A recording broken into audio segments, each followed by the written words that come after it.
এটা আপোনাৰ বন্ধৰ ছিজনটোত আপোনাৰ এপ্ৰিল 1 তাৰিখৰ পৰা বন্ধ কৰা আছিলে। তাৰপিছত আপোনাৰ জুলাই আপোনাৰ 15 তাৰিখলৈ বন্ধই আছিলে।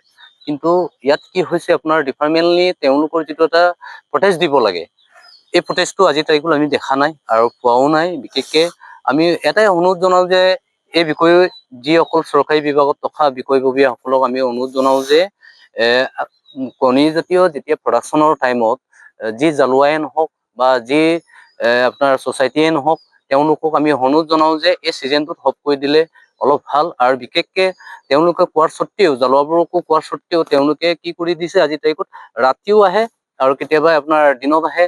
মানে মাছ ধৰাটোতো সত্য, সিহঁতে ধৰিয়ে আছে।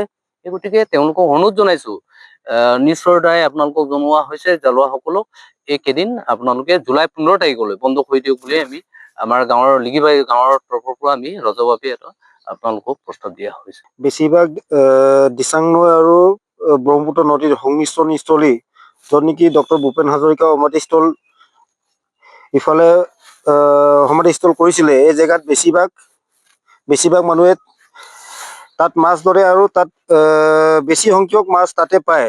সেইকাৰণে দিচাংমুখ মীনমহল ছ'চাইটিয়ে প্ৰেচিডেণ্ট সহদেৱ দাস আৰু ছেক্ৰেটাৰী লক্ষী হাজৰিকাই বেছিভাগ মাছ ধৰিবলৈ দিয়ে ইফালে।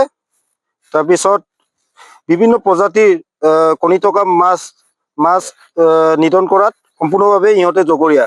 যিকোনো খবৰৰ বাবে যোগাযোগ কৰক 7099017330 লগতে 7099017110 নম্বৰত।